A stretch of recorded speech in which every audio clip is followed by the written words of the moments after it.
Welcome to Exploring Possibilities, a show where we interview a variety of holistic professionals and lightworkers who are really making a bigger difference in our world. I'm your host, Cheryl Sitz, and it was my purpose in creating this show to introduce you to the incredible people that I'm meeting on my own journey. You'll hear their stories because their stories really are our stories, and we'll explore the vast realm of holistic healing and learn how we can co-create holistic sustainability. There's a lot of possibilities out there we don't often hear about, so this is a way we can learn and grow together on this path. Don't hesitate to reach out and connect with anybody you might hear who resonates for you, because we've got a lot of great guests. Special thanks to Mario Rosales of Tech Life Balance. He does a lot of hard work behind the scenes producing these and publishing our podcasts, as well as on our Journey of Possibilities website. He really helps me use technology to make a bigger difference, so I appreciate it very much. Don't forget, you can subscribe to Exploring Possibilities by searching for us in iTunes or on your Stitcher application, and that way you won't miss any episodes, because believe me, you don't want to miss any of these great guests. And I am so excited about today's guest because it isn't often in the path that I've walked that I encounter someone who seems to have walked a similar path. But we have so many similarities. It's going to be a lot of fun to chat about all the powerful things that we've experienced. Her name is Aurianna Joy, and her website is theholisticexplorer.com. She is a certified holistic health coach and a mentor. She's got her own online community. She's done a lot of work with video, putting herself out there in a very raw, very real way. And I just had to get to know her better. So you get to do that with me. Welcome, Aurianna. Thank you so much for having me. I'm honored to be here. Oh, I'm so excited for us to talk. From a 10-day silent meditation retreat that you've also done called Vipassana, to working with the plants and healing powers of Ayahuasca and some of the other plants. We have a very similar background, you and I. Wow. Well, I'm really glad to be able to walk this path with a kindred soul. I think there are more of us out there too, and I think this is a great opportunity for us to share our story and help others find their path if it's right for them. I'd like to start by asking you, how in the world did you find yourself on this path? That is a great question. Looking back, I can see that my entire life has set me up for the work that I'm here to do. I guess if I had to say where it started, when I was 5 years old, I contracted Lyme disease, which is a bacterial infection that you get from a tick bite. Right. And I didn't know that I had it up until I was 16. So for over a decade, I was living with this illness, which then became chronic because I didn't treat it in the beginning. And I was very sick. I was always kind of a sickly child growing up. And then when I hit puberty and through my teenage years, I was having a lot of different symptoms come up, chronic fatigue, fibromyalgia, like chronic muscle pain and joint aching, headaches, brain fog, indigestion, weird skin rashes. Just my body was just totally out of alignment. Like there was a lot of stuff going on. And also I suffered or experienced different mental and emotional disturbances, anxiety, severe social anxiety, depression, almost like manic episodes. I would be very high 1 second and then very low, and it just took the smallest thing to trigger me. So when I was 13, we started looking for answers. My mom realized that something was off, that I wasn't just complaining. There was actually something wrong. And so we started looking for answers, and it took 3 years to get an actual diagnosis. And in the course of those 3 years, we started with the conventional Western approach, going to the family practitioner and then going to specialists. And I saw all kinds of specialists, and I had a number of different diagnoses, but they were all based on whatever specialist I was seeing. If I went to the rheumatologist, I had rheumatoid arthritis. If I went to another specialist, I seemed to have a disease that fit into their specialty, but no one ever had any answers on why I was experiencing this stuff at such a young age, or really what to do about it. They just wanted to give me a pill. And I actually, at 14, was put on some hydrocodone, so some pain medications, and was just told to just take them as needed throughout the day. And the thing was that they were always needed. I was always in pain, and I ended up becoming addicted to them, and that led into this downward spiral of me heading into areas that no person should ever explore, let alone a 15, 16-year-old. And then when I was 16, a family friend recommended that we go to see an acupuncturist. So I went to see him, and he came to the conclusion that I had Lyme disease. And then from there, it was another journey. We went back to Western medical doctors. They had nothing. Most of them wouldn't even look at the tests that the acupuncturist had done because it wasn't FDA approved, so they wouldn't even acknowledge it. And I got everything from, saying that I needed to go just see a psychiatrist, that I was looking for attention, that I was making it all up. My mom actually got diagnosed with Munchausen by proxy syndrome, which basically means that she was making me sick. Like, she was projecting this illness onto me, and therefore, like, I was manifesting it. It was crazy. It was a crazy, wild journey. And then when I was 20, I ended up having problems with my kidneys, and one of the specialists told me that I was potentially going into kidney failure. And this was, after 7 years, give or take, of doctors and tests and all of these things. And I just broke down. I just hit rock bottom, and I just went out to my car and was sobbing, and it was the first time that I really surrendered into something bigger than myself. I was raised Christian, but I didn't have really any tie to that at this point. So I'm 24 now, so this is about 4 years ago when this kind of breakdown happened. And I just started talking to whatever this force is that I kind of knew existed, but that I didn't have a relationship with. And I just said, help me. I need help. I need guidance. I don't know what to do. I've done everything that I thought to do, and I've been doing it so diligently, and I've been doing all of the right things, and I had even gotten into nutrition at this point and was eating well and eating clean and detoxing, and it just wasn't working. And from that moment when I let go of my own plan and let myself be guided, it's been nothing short of magical. For the last 4 years, every step of the way has been guided. And this is ultimately what led me to ayahuasca. I was living in Europe at the time, totally synchronistically guided to Europe, working with therapists over there. And I had done a lot of work on my physical body. I was doing really heavy duty detoxing and protocols for the Lyme disease and the co-infections that I had contracted along with it, different viruses and different bacterias, and I had candida, and my body was just a huge mess. And my therapist had told me, one of the therapists I was working with had told me that she thought that I'd gotten to a point where my body was pretty clean, but that it was almost as though my energy body and my mind didn't know how to be healthy because I had been sick for so long, and that the work that needed to be done was now on an energetic level. And then shortly after she told me that, ayahuasca started coming into my field of awareness again and again and again. And actually, the first time I heard about ayahuasca, I thought, this is interesting, and maybe one day, but it wasn't, I didn't feel called to it. And then about 6 months later, it came up again. And the second time I heard it, it was like, I knew that no matter what else was going on in my life, I needed to get to Peru to work with ayahuasca. I didn't have any money. I was still really sick. I had zero clue about how it was going to work out that I was going to get to Peru. But just every fiber of my being knew that this was the next step. And again, I just surrendered into, I don't know how this is going to work out, but I'm trusting that this is where I need to be. And the doors opened and I was there. And so that's how I ended up in Peru in August 2013 to work with ayahuasca.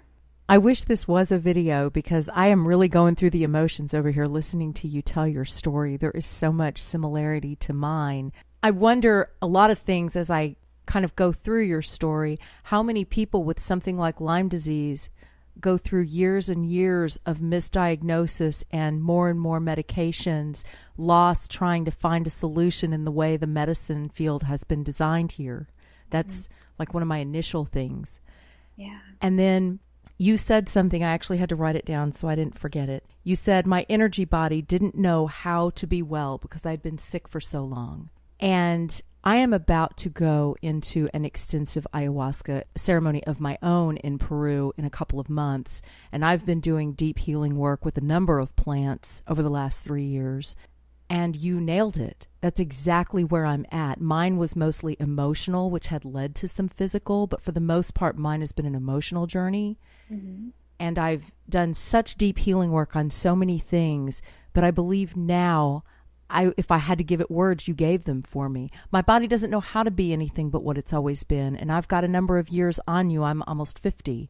Mm-hmm. And when you've lived away for so long and your cellular memory is that and everything is that, I can't think of anything other than the plants that can go in and do that intense, deep healing that would take, I don't know how many years of therapy and medication. And so can you describe how you believe that the plants actually shifted you from when you surrendered to them at that time?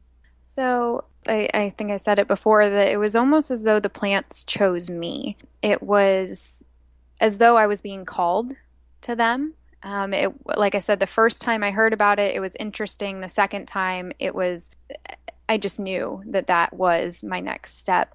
And when I went to Peru, I left Europe and I left everything I knew behind there. I left a relationship and I went to Peru, and I was supposed to be there for a month at a healing center. And then I had no plans for after that. Every time I thought about making plans, my guidance told me, don't make plans. Don't make plans. Just wait and see what happens. And in my first ayahuasca ceremony, I was told very clearly that where I was, the healing center that I was working at is called the Temple of the Way of Light outside of Iquitos, Peru. And I was told very clearly that I was supposed to stay there, that I was to continue my work there. And it ended up just synchronistically again that they had a space available to do a work exchange. And so I stayed. So I actually ended up staying for 6 months in Peru. And while I was there, I did 22 ayahuasca ceremonies. And there's so many layers to it.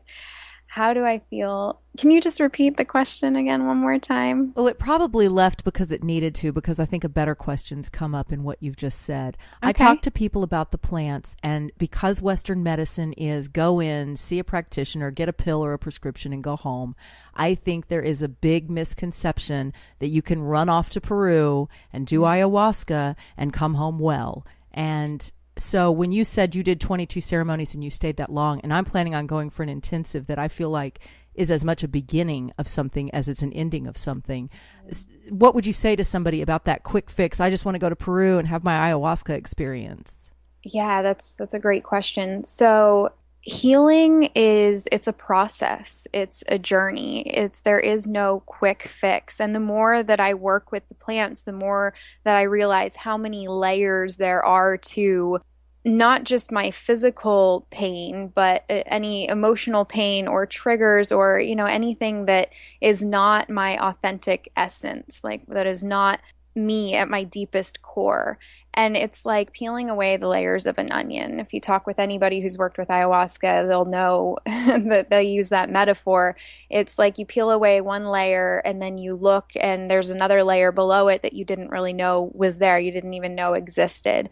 And then it just keeps continuing. And what you said about your pain coming from more of like an emotional place, what I've learned is that actually that's where mine started.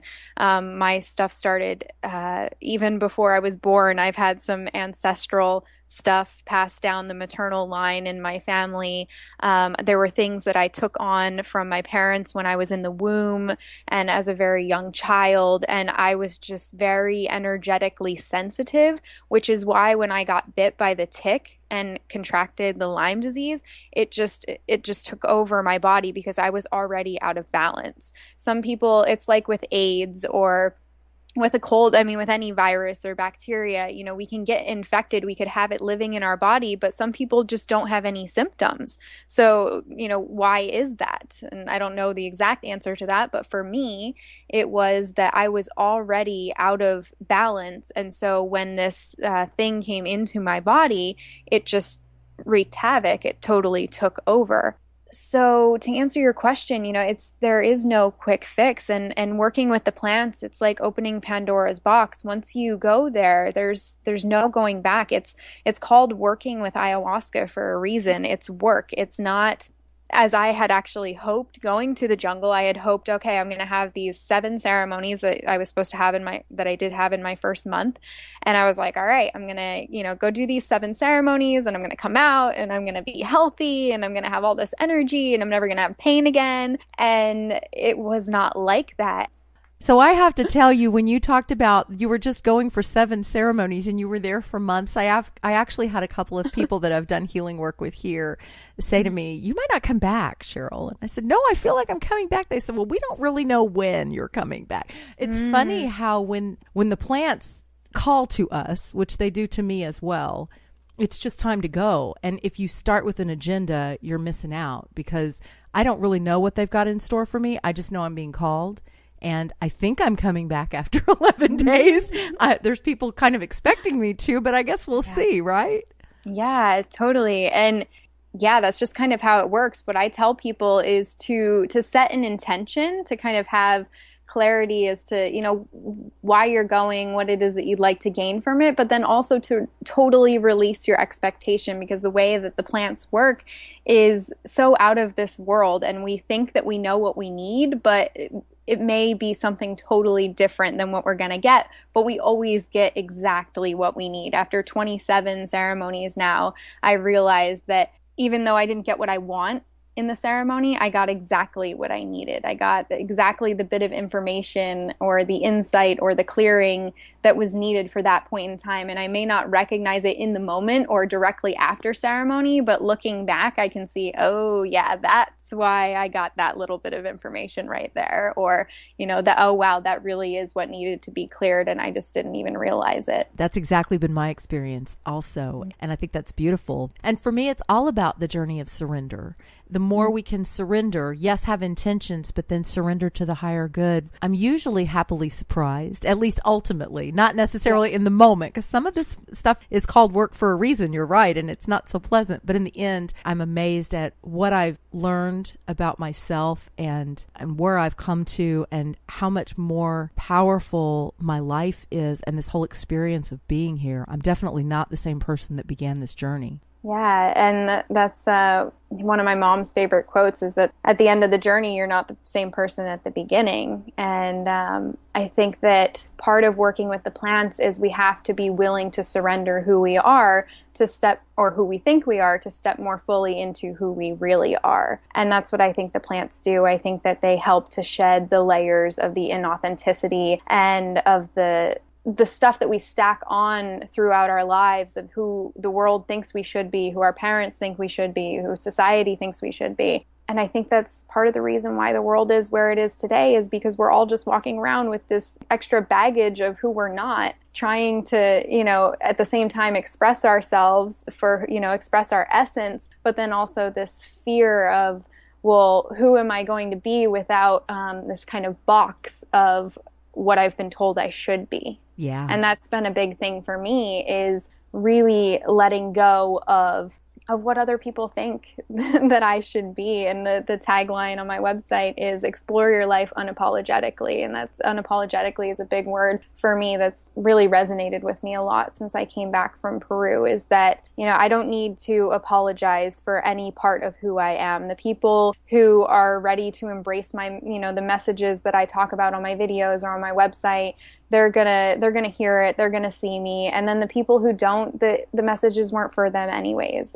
I really try not to let the fear drive me anymore. That fear of what other people are gonna think and how other people are gonna receive me and all of that. I'm just really trying to let that go. That's very powerful stuff. And I'm trying to imagine what that would have felt like when I was 24. I mean, that's half my life ago. And I'm so excited to see people in their 20s waking up at a way that I'm just now starting to, and they've got their whole life ahead of them like you do, and wow, amazing stuff. And now you're a beacon for people. Who are you attracting, and how are you able to help others now that you're where you are? Well, I started making videos when I was in Peru after my ceremonies, and I made them actually for myself. I wasn't really intending on sharing them with anybody outside of maybe a couple friends or family members. And it became pretty clear after a while that these videos were not just for me. Ayahuasca told me, actually asked me if I was willing to share them with the world, and showed me why she had called me to her, and kind of the bigger plan that she had, that the plants and that the guides of all different forms have for humanity, and my role within it. And so I said yes, that I was willing to take on this job. And so I posted my videos online, and I didn't really expect, I don't know, there was some part of me that just kind of thought, whatever, like nothing's ever going to come of it. And then people started commenting on them, and then people started emailing me. And then now, 10 months later, I've had 150,000 views on my YouTube channel or something around there. So that's typically how people find me, is through my YouTube channel. And I am attracting all kinds of different people. It's amazing. People from all over the world, all different ages, male, female, totally. It's just a huge range. It's a little bit of everything. And every time I receive a new email or message, I'm surprised and honored to have connected with this soul that, had I not posted these videos, I never probably would have connected with. A lot of people will reach out to me who have Lyme disease because of my story, but that's definitely not the only sort of people who I connect with. It's been really, really beautiful and really humbling and kind of scary at the same time with the things that people reach out to me with. I mean, people are opening up to me they're being very vulnerable and sharing very intimate parts of their life and their experience that I can't even tell you how many people have written to me and said, I've never told anybody this before. I don't know why I'm telling you this. I just feel drawn to tell you this part of my life experience. And it's just really beautiful to watch as it unfolds, all of these different people that I seem to be attracting into my life, that I'm able to support in a number of different ways. Maybe it's just, people reach out to me with asking questions about retreat centers and, different logistics about ayahuasca and going to Peru. So maybe it's something as simple as sending them a link to the retreat center that I went to. And then on the other end is having coaching clients who I am still friends with. And, after we are finished coaching together, we still stay in contact and connect.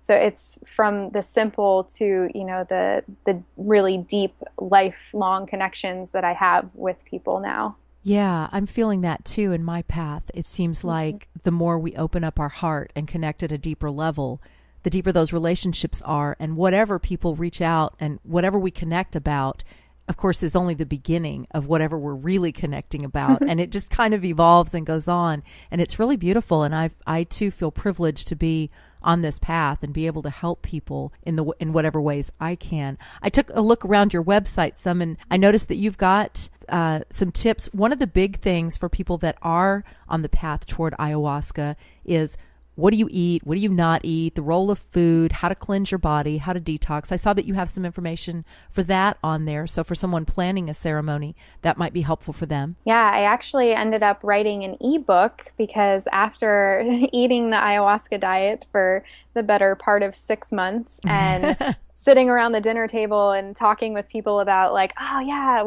that would be great to have. And everybody was saying there should be a recipe book. There should be a recipe book. And so I kind of just took it upon myself to do it, especially after I posted the videos. And so many people were asking me, what do you think about this? Because there is a lot of conflicting information about the ayahuasca diet. There's some things that are pretty standard, and then other things like onions and garlic. Like some people say no, some people say yes.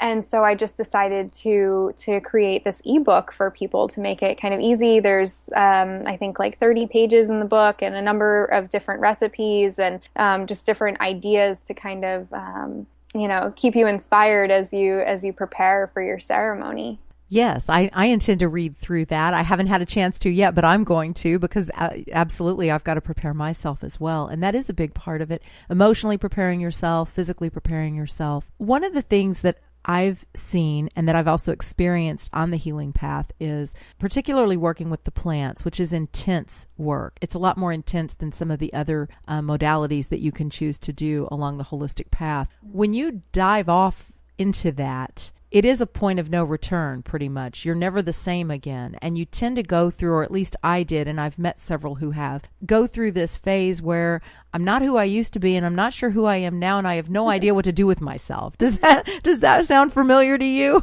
Oh, yes. You're in more ways than I think I can really explain. One really big example of that is that I actually changed my name when I was in Peru. The name that my parents gave me was Casey Joy. I kept the joy part.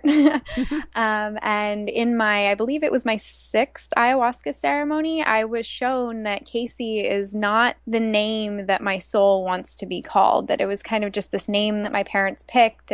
But I never had any attachment to it. I can remember being like 8 years old, asking my mom if she would mind if I changed my name. And so I was shown that Casey was in fact not my name, and that I would be getting my soul name is what I was told it was called. But I had no idea when it was coming, where it would come. I didn't know if it was going to come in the next ceremony or 10 years from now, if I would get it in a dream. I had no idea. I just knew that Casey wasn't my name. And in my 14th ceremony, so about 2.5 months after I saw that I was going to be changing my name, I entered into that ceremony, and I actually have a video about it. But long story short, I realized that this name that my soul wants to be called is Aurianna. When I came out of ceremony the next morning, I went to the breakfast table and I stood at the head of the table and I just said, "Hey guys, I just want to let you know that I had a meeting with my soul last night and I found out that my name is not Casey, it's Aurianna, so I would appreciate it if you call me that." And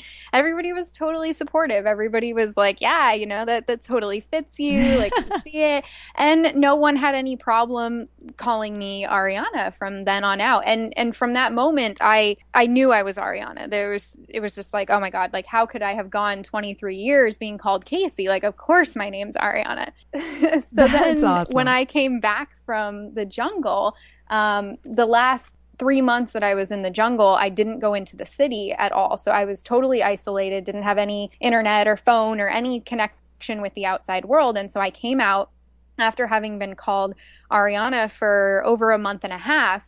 And I was on the phone with my mom and I'm just kind of like, oh God, like I forgot, like I haven't, like no one in the outside world knows that I changed my name. And so that was a really interesting process to like come out to the world and to my friends and my family. And I've been back from Peru. It's, wow, it's December now already. So almost 11 months I've been back. And it's been a very interesting process, understanding this new identity and how it fits into the world. I mean, it was so natural when I was in Peru. It just felt totally authentic and everybody was very supportive. And then I came back to like my old life, my old friends and family. And it was like, okay, like how do I kind of like navigate the world with this new identity? Like, what does it mean to me to be Aurianna versus Casey? And to now have all of this information that I have about myself, about the world, about my life and my role within, the collective journey. And how do I be in the world? It's been a very interesting process. To be totally honest, it's been a really hard year. There's been so much beauty and magic in the last year, and I can feel the guidance is with me on a daily basis, and from the plants and from my spirit guides.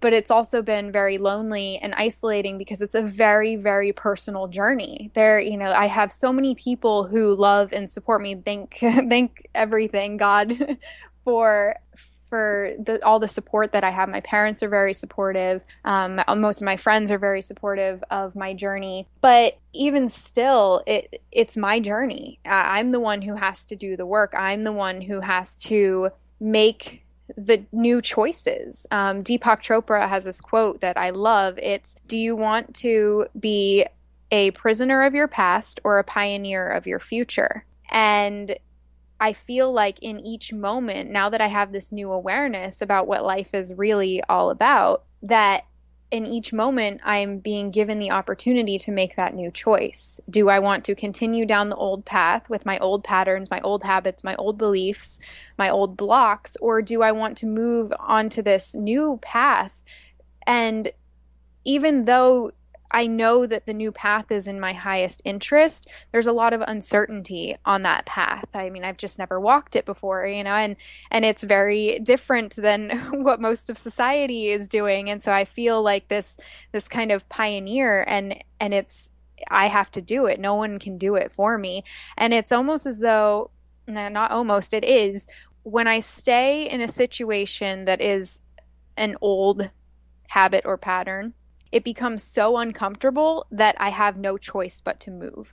It's like I have the free will. I can stay there if I want. I can continue repeating those old patterns if I want, but my body, my emotions, everything have become so sensitive that I cannot stay there for very long. It becomes so uncomfortable that it's almost as though like this force outside of myself is like pushing me in the new direction. It's like calling me into the new path. Yeah, I experienced that too. And sometimes it's frustrating to me because I want to go back to something that I used to like. And I'm like, no, I'm going to do this. I'm going to do this because I want it and I've got free will and I can do it. And especially when it comes to food, with the plants being such an integral part of my healing, they also have become a big part of my diet. I eat a lot more plants.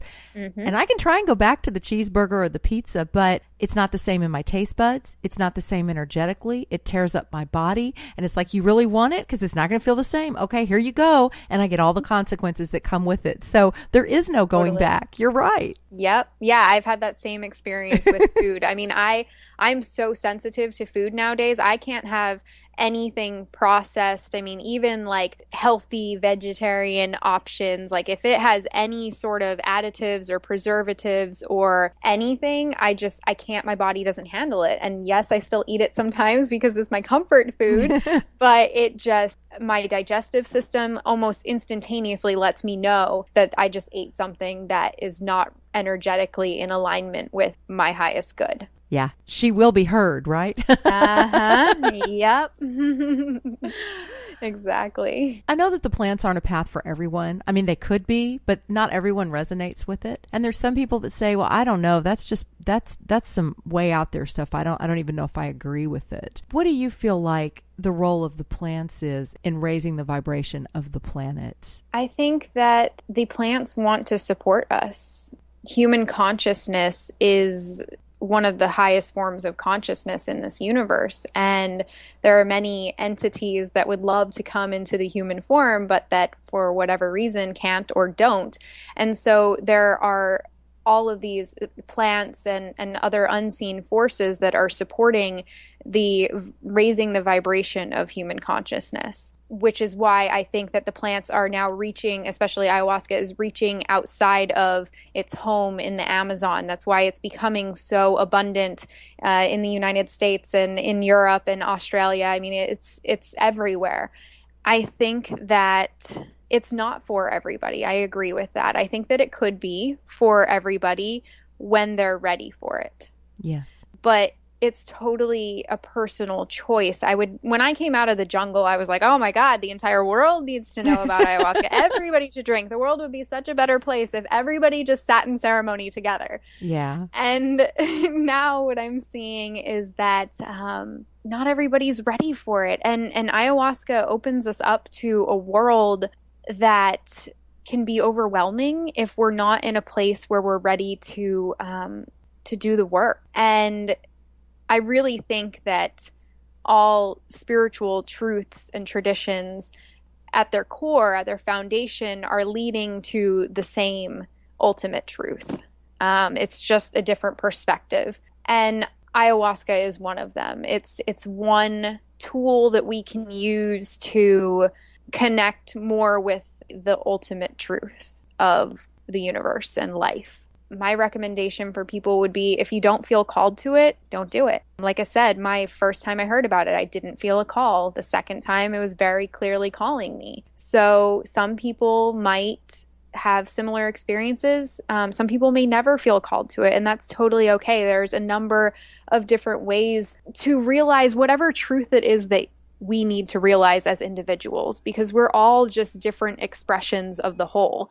And so not everybody needs to know the secrets of the universe. You know, I've had ceremonies where I feel like the veil between the worlds has been lifted and I've been given information about what life is and where humanity is heading, but maybe not everybody needs to know that. Maybe that's just not their path. And you know, some people are called to Vipassana, some people are called to Buddhism or Christianity or science, or there's so many different paths that can kind of help us to understand portions of the whole.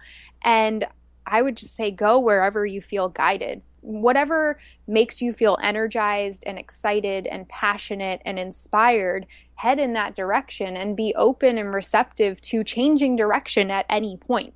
Because you know, new information might come in or old information might come back around. It might come full circle and you'll be like, oh yeah, I heard about that 5 or 10 years ago, but I had no interest. And now it's like, I can't get my mind off of it. So just being very open to the idea of the flow of information as it comes to us, because whatever information we have within our field of awareness at any moment, that is pointing us in the direction of where our higher self is guiding us. Yes. And that's kind of the work that you do, right? I know I do some of that as well. When people come to you, isn't part of it just helping them to open and listen to their higher self and their guidance and find their truth? Yeah, it is. That's exactly what I'm doing. And, you know, it's, people always ask me, well, what do you do? And it's a very interesting question. If you ask me on a different day, I do something different, or even at a different moment throughout the day. Sometimes I'm a messenger, sometimes I'm a mentor, sometimes I'm a coach, sometimes I'm the student, sometimes I'm a writer. Sometimes I make videos. You know, it's just, there's so many kind of different parts of my identity. And part of what I do is I see the light within people and I reflect that back to them so that they can see their own light and that they can learn how to tune in. Well, to first of all, acknowledge that they even have this connection with guidance, and to help them tune in and strengthen their connection and their intuition and learn to discern the next step for themselves, because I really think that's all there is in each, you know, moment is present moment awareness and the next step. And then each choice we make, it kind of alters the direction that we're headed. If we make a choice to go left, then, you know, maybe we need to go right later on to get further down the path. And there's no right or wrong, is what I'm learning. It's just, it just is. And it's always helping us to grow and expand and to evolve and to heal. And so, yeah, that's part of what I do. I can relate. I can totally relate. I sound the same way. And I love what you said about there's the present moment and there's what's next. I like to describe it as we get on the yellow brick road of life, we get the next set of bricks. And sometimes we don't even see that one. Sometimes we're just supposed to put our foot out there and then the bricks appear. Yeah. And our mind busily wants to plan the rest of our life and tomorrow and next year. And it's always running up there, and it's usually running away with itself and no particular direction at all.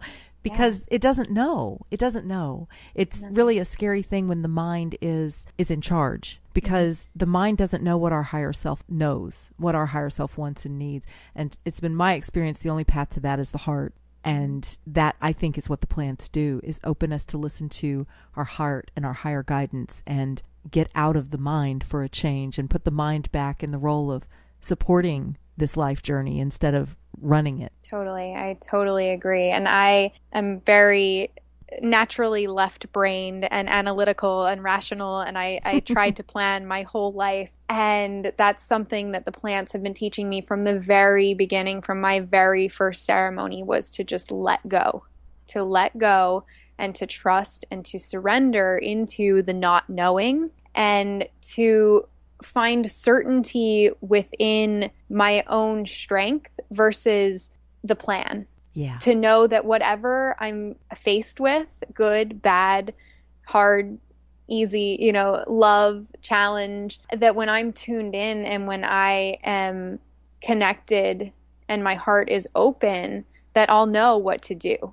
and that I don't need to have this plan laid out for the entire for my entire life, because like I was saying, with each choice we make, we're changing the fabric of reality. We're changing the whole experience, all of us, for each other and for ourselves. And so, yeah, that present moment awareness, that's where the guidance comes from. When we're in the present moment and we keep our heart open and we surrender, and when we go quiet, when we enter into the stillness, whether that be through sitting meditation, through dance, through creating, you know, music or art, or even running or making love or deep conversation, whatever it is, it's like when we're being very present with what we're doing, it stills the mind and we receive insight and information about why what is happening right now is happening and kind of what's next. And I've been experiencing I receive a lot of my information through feelings. So my body will tell me whether a thought I'm having or a choice I'm making is in my highest interest. When I am making a choice that is in alignment with my divine truth, I get this almost zinging and buzzing through my body. And when I'm making a decision that is in the other direction, my stomach gets tight. I get really, like, my shoulders start hurting. I get a headache maybe, or digestion gets off, something like that. And it's like my body is telling me, no, that's not a choice that you should be making right now. And it's only through present moment awareness that we can receive that information. And I don't know if it's that way for everybody. I just know that that's what it is for me, is that my body gives me information. And I think that's part of the reason why the plants want us to have a clear channel in our body to be clear, and why I've become so sensitive to different foods, because when I'm eating junk food or chemicals or additives, then my body almost becomes numb to that divine wisdom that is always coming through, so long as I'm listening to it. Yes, exactly. We've been numb for so long. We don't even feel or listen to our bodies anymore. We're so used to, this doesn't feel so good, I must need an aspirin, or I must need a this or that. And that's where I lived a lot of my life. And and now in this path, I don't take anything anymore. It's like, no, I want to feel. I want to know what my body's trying to tell me. There's a reason for pain. It's a big wrong way sign. It's a messenger. Pain is a messenger. And that was a huge insight that I got when I was in Peru. The last 2 months that I was in Peru, I was working with other plants other than ayahuasca that are specifically used for physical healing. And that's what they taught me, was that pain is a messenger from our higher selves telling us that something is out of alignment, that something's out of balance, and to pay attention. Like you said, it's a big warning sign. It's not something that needs to be covered up or put a Band-Aid or take an aspirin and numb it. It's pay attention, look at what's going on. And sometimes it's something as simple as, like, you're eating crappy food or you're not getting enough sleep, or other times it's it could be anything. I could kind of go down the rabbit hole with the things that I've learned about the messages, but in a nutshell, that the pain is there for us. And life is happening for us. I mean, all the things that I used to, why is this happening to me? And it's happening for us. It's a very powerful shift that comes about in this healing path. And you share it so beautifully. I just want to recognize you for being willing and open to being a voice for the power of the plants to heal and help us awaken and become more aware, and how you take this message out into the world on the internet. And I know that's not always easy to put yourself out there in that place where you think, I just shot this video for my parents. I didn't really want this to go to the world. That's quite a bold move that you've made, and I appreciate you for it. Oh, thank you. And I appreciate your appreciation. And I'm honored to be able to be of service to the plants and to the world this way. And you're right, it's not easy. It's scary. Every time I make a video, I have to bring myself to center, and I always ask for assistance from my guides to help speak the words of divine truth, and to move my ego out of the way, and to just let what needs to be said. And so I'm so grateful to to be able to be of service and to be a channel for the guidance that the world is so, in so desperate need of at this point. Yeah. And there's something about when you speak from the heart and you do so from a place of surrender and vulnerability. I know I thought for a long time that surrender and vulnerability were weakness. Mm-hmm. Now I'm learning the power and the truth that they are, and it's the strongest place you can live from. And it's also not the easiest to get to. So you're doing a beautiful job of shining the light on the way so that others can see and realize the potential for themselves in that. I think that's what we're all doing, is being a reflection of what's possible for each other. Yeah. Thank you. Thank you for your acknowledgement in that. I appreciate that. And yeah, thank you so much for gathering us to share on your podcast. It's amazing. I'm so grateful to be a part of what you have going on and you know, all of the different things that are happening from here on out. We're all in this together, right? Oh yeah, it's a team effort, you know, this shift that's happening, this consciousness shift, it's going to take each one of us to make it happen. Yeah, one at a time, but all together. So if someone feels called to work with you, they can reach out to you through your website? Mm-hmm. Yep, theholisticexplorer.com. I have a little tab there, work with me, and you can send me a message and I'll get back with you as soon as possible. Unless you're in the jungle, and then it might take a little longer. Yep, yeah, but I'll let everybody know when I go back to the jungle. I'm actually being called to go back next summer, and again, I have zero clue of how it's going to happen, how it's going to work out, but I'm just trusting if that's where I'm supposed to be, then I'll be there. But I'll make a little note on the website when that happens so people will know.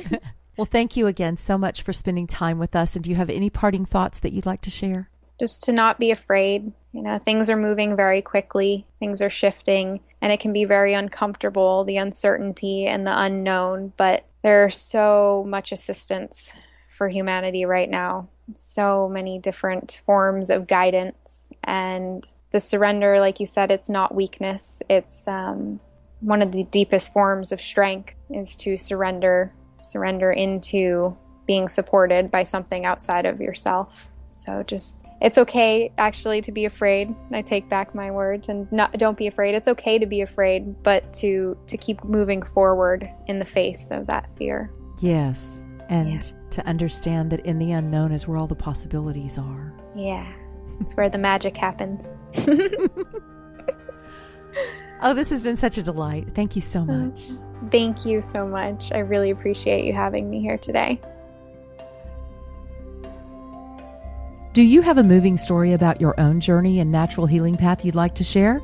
Drop us a note, info@journeyofpossibilities.com. Until next time, this is Cheryl Sitz reminding you to use your passions and make a bigger difference. Let's co-create holistic sustainability for ourselves and for our planet. Namaste.